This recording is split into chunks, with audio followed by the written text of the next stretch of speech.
දැන් අද තියෙන ලොකුම ගැටලුව තමයි ජීවත් වෙන සල්ලිපත්. එතකොට අපිට ලබන වැටුප දවස් 20කට වැඩි ජීවත් වෙන්න මදි. ඔක තමයි අද සටන. තමන් ලබන වැටුපේ අර පරිමස්ම ඇති කරගෙන හරි සලස්මකට වැඩ කටයුතු කරොත් තමන් වයසට ගියහම අපමානේ නැතුව ජීවත් වෙන්න ඉතිරි කරන්න. මෙතන ඉන්න තමයි 250 300ක්. මේ 100ක් හදන්න නැති. ඒ 100 තව 100ක් හදන්න.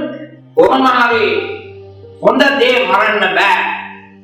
නරක දේ මරන්න ලේසි. නරක දේ අමතක වෙලා යනවා. නරක දේට කවුරුත් බාක්.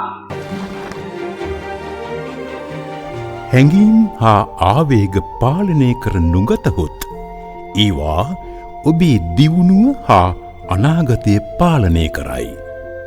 දේශබන්දු වෛද්‍ය වික්ටර් හෙට්ටිගොඩ